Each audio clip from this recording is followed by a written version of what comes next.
Verma work and energy का numerical 36. A particle sliding on a frictionless track which terminates in a straight horizontal section. If the particle starts slipping from the point A, how far away from the track will the particle hit the ground? यहाँ पे इस तरह से track दिया हुआ है जिसके height हर जगह पे अलग अलग है. इनिशियली यहाँ पे हाइट होगी h is equal to 1 metre और ये हाइट कम हो रही है, फिर हाइट इंक्रीज हो रही है और ये हाइट यहाँ पे 0.5 इस और ये ट्रैक ऐसे ही यहाँ पे छोड़ दिया है, मतलब ये हॉरिजॉन्टल ट्रैक होगा. तो यहाँ पे हमें क्या हो रहा है इससे पहले ही समझ लेते हैं, फिर क्वेश्चन समझ लेते हैं.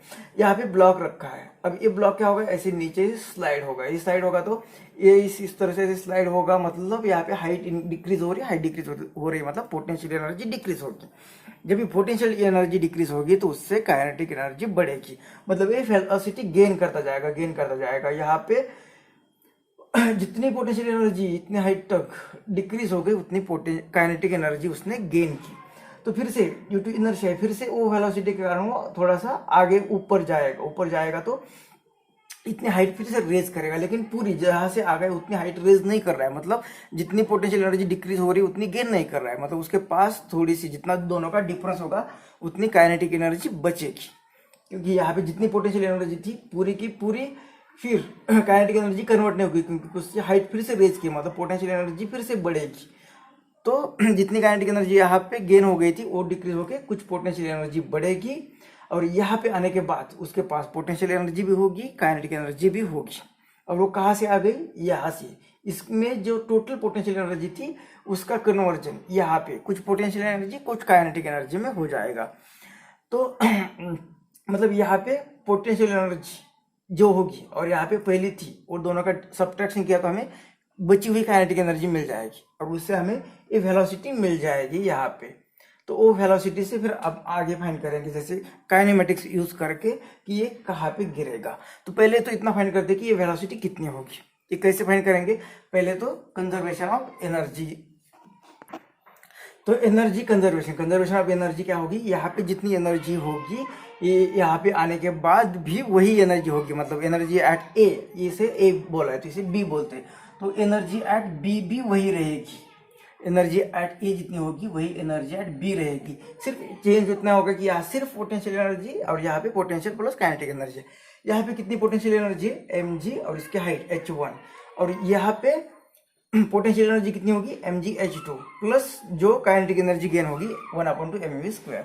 अब इसे यहाँ पे ले लेते हैं, माइनस करते हैं mgh1 माइनस mgh2, तो क्या होगा mgh2, तो सिर्फ एक काइनेटिक एनर्जी रहेगी.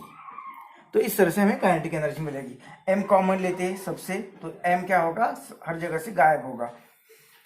तो ये इक्वेशन मिल रहा है हमें hgh1, g भी कॉमन ले सकते हैं, तो g भी कॉमन लिया तो ये आ गया यहाँ पे h1 minus h2 is equal to 1/2m m तो गया v².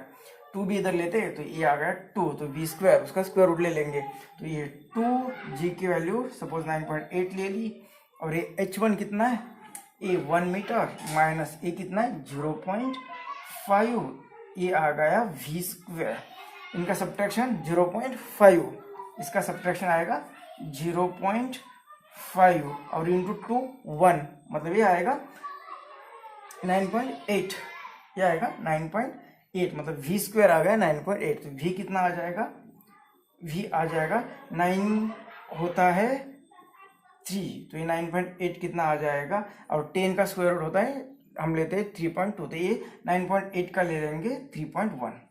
10 होता है तो 10 का स्क्वायर रूट हम 3.2 लेते हैं, तो 9.8 का कितना ले सकते हैं 3.1, मतलब इतनी वेलोसिटी यहाँ पे आ गई. अब वेलोसिटी तो फाइंड किया हमने, अब क्या सोचना है, किस तरह से न्यूमेरिकल करना है, तो यहाँ पे पूरा काइनेमेटिक्स यूज करके आगे का पार्ट करेंगे.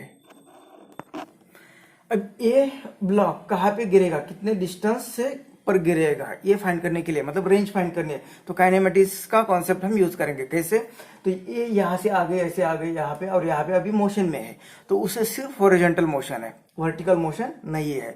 तो ये वर्टिकल मोशन नहीं है, लेकिन ग्रेविटी कारण ये जैसे आगे जा रहे हैं तो वैसे ये नीचे गिरेगा. तो यहाँ पे गिरने के लिए कितना टाइम लग रहा है। तो काइनेमेटिक्स में जैसे बॉम्ब के या टावर से कोई चीज़ हॉरिजॉन्टल डायरेक्शन में फेंक दी तो नीचे कितने टाइम पे आ जाती है। तो वो कैसे फाइंड करेंगे, तो वर्टिकल मोशन कंसिडर करेंगे और उससे टाइम फाइंड करेंगे। और टाइम मिल गया तो ये हॉरिजॉन्टल वेलोसिटी कांस्टेंट है, तो उस हॉरिजॉन्टल वेलोसिटी इनटू टाइम से हमें ये डिस्टेंस मिल जाएगा। तो पहले टाइम फाइंड करना पड़ेगा। टाइम कैसे फाइंड करेंगे, वर्टिकल मोशन कंसिडर करके। और वर्टिकल मोशन कैसी है, एक्सेलरेटेड मोशन है, यहाँ पे ग्रेविटी एक्सेलरेट कर रही है। तो एक्सेलरेटेड मोशन के लिए डिस्टेंस फाइंड करने के लिए हम कौन सा इक्वेशन यूज करते हैं, s is equal to u t plus 1/2 AT square. लेकिन यहाँ पे इनिशियली कौन सी वेलोसिटी है डाउनवर्ड डायरेक्शन में, ये y के लिए वर्टिकल वेलोसिटी के लिए कंसीडर कर रहे हैं। तो ये सिर्फ horizontal velocity, vertical y along y axis velocity नहीं है, मतलब ये आएगा 0। तो ये सिर्फ रहेगा 1/2 AT स्क्वायर। एसल जी ए कौन सा, डाउनवर्ड डायरेक्शन का एक्सेलरेशन g। तो टाइम फाइंड करना है, तो टाइम कैसे फाइंड करेंगे, टी स्क्वायर आ रहा है, ये 2 इधर मल्टीप्लाई होगा तो 2 इंटू SY, मतलब ये हाइट और ये जी डाउनवर्ड डायरेक्शन में। तो टाइम कैसे आ गया ऐसे। तो वैसे भी फ्री फॉल मोशन में टाइम का फॉर्मूला आपको पता होना चाहिए, वो होता है √2h/g। तो ये इसमें वैल्यू पुट करके हमें टाइम मिल जाएगा। तो टाइम कितना मिल रहा है, ये 2h कितना है, ये हाइट, यहाँ से उसे नीचे गिरना है तो ये 0.5 और g कितना है 9.8। तो ये कितना आ जाएगा यहाँ पे 1/9.8।